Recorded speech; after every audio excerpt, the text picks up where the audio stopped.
Palangos Vaidilutė ir ją įsimylėjęs kunigaikštis Kęstutis, Vytauto didžiojo motina, garsiausia viduramžių Lietuvos moteris, paskutinė pagonių šventoji.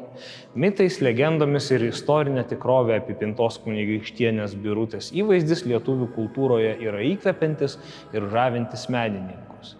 Ir ne tik juos. Tai ne tik populiarus moteriškas vardas, o ir Birutės gatvės esančios beveik kiekviename mieste, Birutės ulonų pėstininkų batalionas, Birutės kalnas Palangoje, vandens prekės ženklas, kaipgi nepaminėsi birutiečių organizacijos. Lietuvos didžiosios kunigaikštienės Birutės karininkų šeimų moterų sąjunga yra įkurta lygiai prieš 100 metų ir vasario 5-ąją Birutės vardo dieną šiuos dalykus yra labai simboliška prisiminti. Birutė įkvepia menininkus ir puikių teminių meno kūrinių yra saugomo Vytauto didžiojo karo muziejaus meno rinkinyje.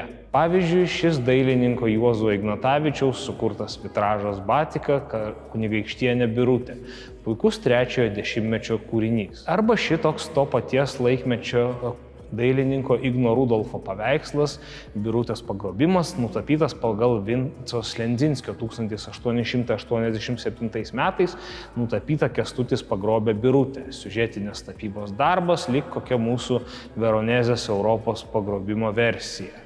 Rinkiniuose saugomi ne tik Birutės paveikslai, bet ir šitoks gipsinis tarpukarinis biustas, kurio autorius Napoleonas Petrulis mokėsis pas garsiuosius dailininką Kajetoną Sklėrių ir skulptorių Juozą Zikarą bei 4-ajame dešimtmetyje porą metų dirbęs ir karo muziejuje. O galbūt jums labiau patinka šitoks Birutės atvaizdas įvairiaspalviais siūlais kryželiu siuvinėta kanva.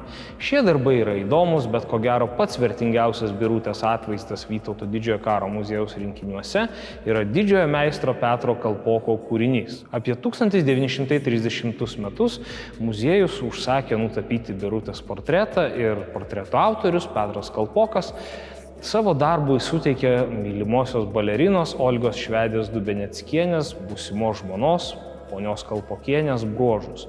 Jūs tik pažiūrėkite ir palyginkite su Čiurlionio dailės muziejaus rinkiniuose saugomų 23 metais tapytų portretų.